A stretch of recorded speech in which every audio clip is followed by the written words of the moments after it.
September 12 ay naganap na nga ang ating hinihintay na kumanta na ang kababayan natin na si Bunot Abante. Marami tayong naghihintay sa resulta ng botohan at positive tayo na makapasok siya sa finals, pero sa hindi inaasahan pangyayari hindi siya napili. Marami ang nagulat sa mga pangyayari kung bakit wala siya napabilang si Roland Abante patungong finals. Ano ba ang mga kadahilanan? Una, yung kinanta niya ay pangbabae, pangalawa masyadong mataas at mahirap kantahin at hindi bagay kay Bunot, pangatlo hindi niya choice yung kanta na I Will Always Love You, hindi niya bet iyon, dahil alam natin na medyo paus ang boses ni Bunot. Ito rin ang sinapit ni Marcelito Pomoy noong sumali siya sa America's Got Talent. Buong akala natin na siya na ang mag-champion, pero pagdating sa finals, iba na ang nangyayari dahil ang AGT management na ang pumili ng kanta sa utos ng CEO at producer na si Simon Cowell, isa mga hurado din, kaya noon walang nagawa si Marcelito Pomoy kundi sumunod na lang. Narito ang mensahe ni Marcelito Pomoy.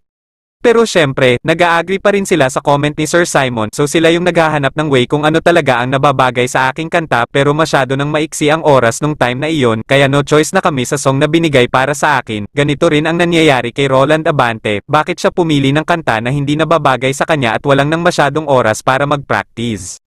Alam natin na matagal nang magkaibigan si Roland Bunot Abante at si Marcelito Pomoy, at siya rin ang tumulong kay Bunot para makapunta sa America's Got Talent. Pinaalalahanan din si Bunot sa posibleng mangyayari katulad sa naranasan niya. Ang nakapagtataka lang naman, kahit paborito si Bunot sa mga tao saan man sa mundo, sa botohan at sa views malakas naman, pero talo pa rin. Hindi siguro gusto ni Simon na may Pinoy na mag-champion sa kanyang sariling show. Kahit gagawin na ni Bunot ang lahat para mag-champion, kung ayaw ni Simon wala na tayong magagawa.